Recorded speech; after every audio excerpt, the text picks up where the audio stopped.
This is the fourth video. So here, remember in the yesterday session, the model 1.cs is basically knows about all your database tables and what is the attributes that your table has. Basically, attribute in C sharp turns back to your SQL table, SQL table fields, right? So what I'm trying to do today, this model file, I'm renaming it as model db context. This is your local file. You can rename nothing. No, nothing will have any problem at all. Whatever the name you want, you can keep it. So basically, entity framework helps you to generate a class. That class name we are renaming this as model db context. Okay. So classes must rename basically from a class file. If you are renaming it here, it will make sure it will update wherever that file is referenced. Okay. So I rename this one. This one is just to make our life easier. I rename this. Okay. Now I'll show you how do we do the retrieval of the database records using entity framework. So once you create this, because this is the main entry of your database class file, this class knows everything about your database tables, what are the kind of operations your database can support, everything will be known to this class. So we create an object of this class, okay, and then we usually, like, let's say you are trying to save person details. Just for a recap session, how do you do person details? You create an object, then you store the values, maybe ID number is equal to 1 because integer no double quotes, and then name of the person is equal to maybe say, like, p1, just for a today reference. This is a one type. Then second one, I'm creating a one more object saying that person detail 2 again, right? Then this is a p2, his id number is maybe number 3. Now you see, this is a one way of creating an object. There is another way of creating the object. You see here, instead of opening closing this bracket, you will open angular brackets, right? Then within this, you are going to say, just give a control space. The intelligence will show you what columns you are available. ID number is equal to 3. See, instead of writing this way, I am changing the other type of object creation also. So there is a difference between both the types in terms of how you create an object, but internally it is the same data that we are trying to create an object. These both can be objects. Okay.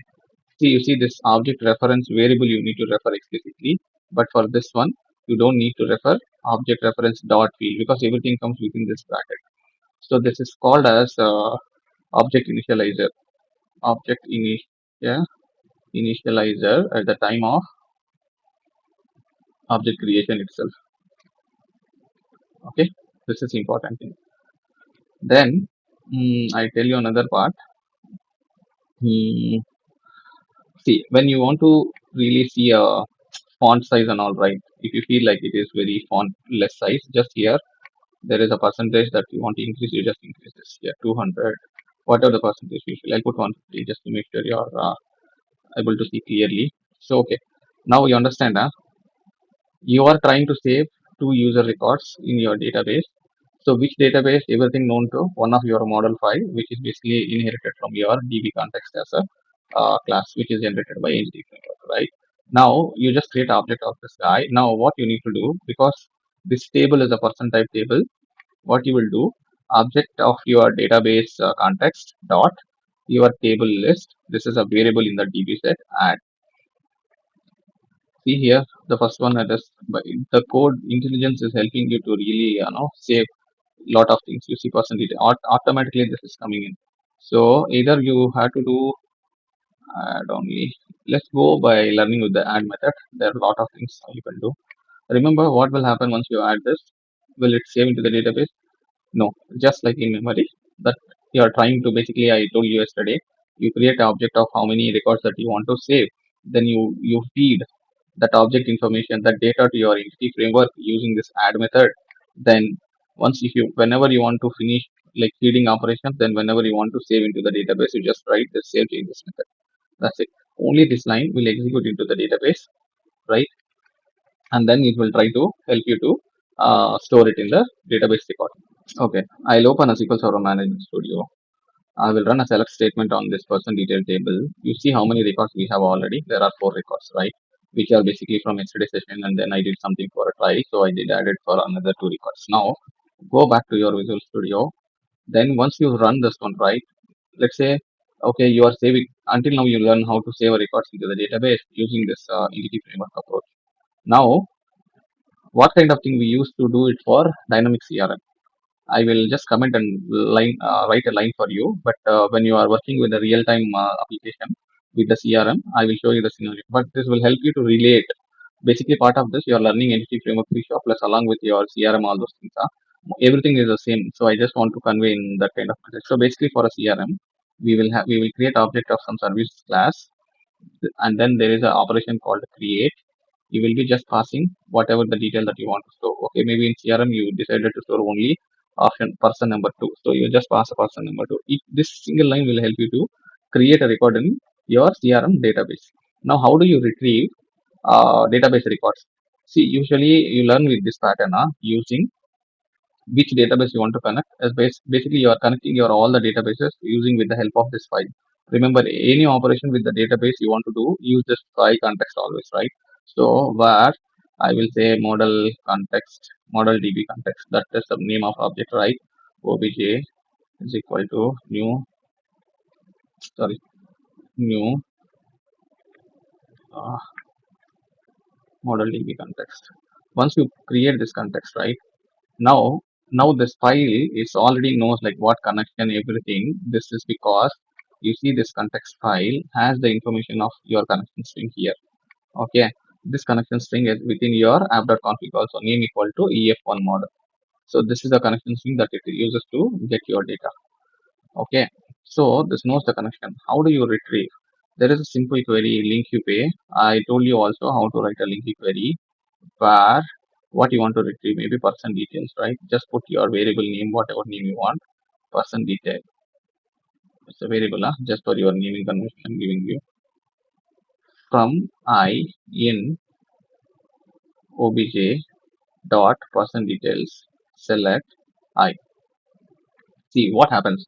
Instead of obj, I'm renaming this as obj db context. Okay, click a control dot, it will show you like this. Click on rename, it will just rename. So this is the shortcut of going through. Okay, I'll go left side. So this line, what happens is it will fetch all the records from database. This is basically equivalent of this select star from table basically. Okay, you never mention any field name here, right? This is the SQL query, right? See the comparison. If you are really confused, put it in your notepad or somewhere. Understand which is equivalent to what. This is going to really get all these columns from a person table. This is one way of writing a query, or a second way of writing a query is select star from person details, right? This is a simple query. You are not putting any select columns here. Whatever the column, this will get you all the columns. This will only give you selected columns. Let's say another case, if you don't want this name of person in the select list, you just mention whatever the columns that you want in the select list, only those columns will be fetched. Now you are saying to the SQL query management, you're writing a query to say I need only these 2 columns, ID number and ID country. So it fetches you only 2 columns, but here it fetches you all the columns available in that table. You see the table, right? I have how many columns? 3 columns: ID number, ID country, name of person. So the one which written here in your C sharp, it is the same as this.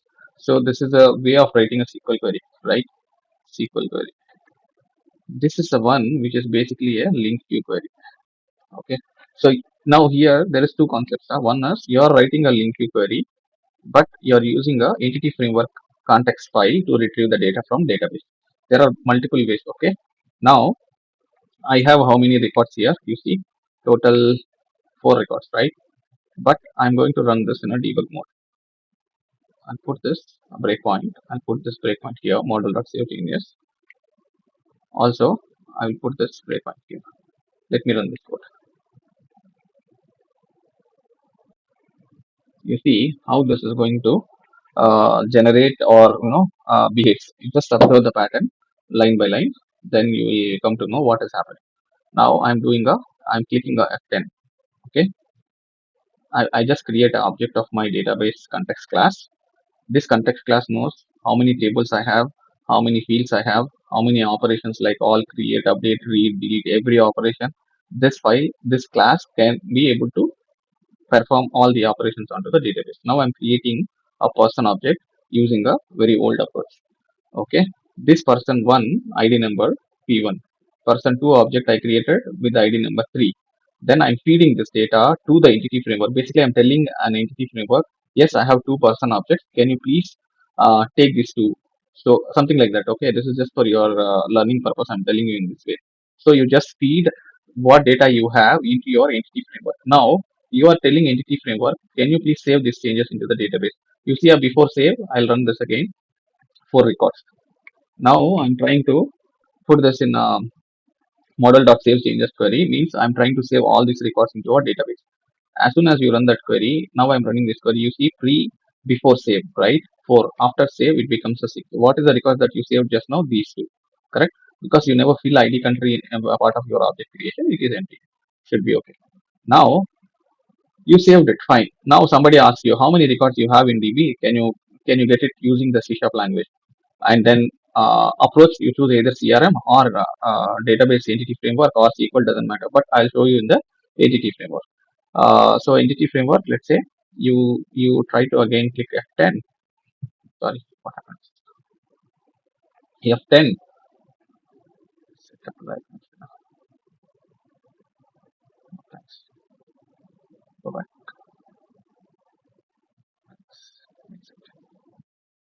Okay, I'm creating an object of the same model file. Why unable to build the changes? Oh, sorry, I made a mistake. This okay. You see, this is also same. I'm just creating an object of model file. I'm using one extra statement called using. There is a reason of this. Later you learn, but right now you just understand. This is how you need to write a query. Starting with read on all right. Function. I'm clicking F10. You see here. I'm running a query. This is a select statement using the link queue pattern, right? So now you see how many variables I have, how many objects I have. Go to quick watch. Select this variable, go to a quick watch, where is it? Okay, always learn a shortcut as Shift F9. Now go to result view, there is an error. Why? Really strange, no? Okay, la person detail variable dot to list. Just use a method called to list. It will list all these records. Okay, why? Cannot evaluate expression. Something wrong. And here, please write one more console statement.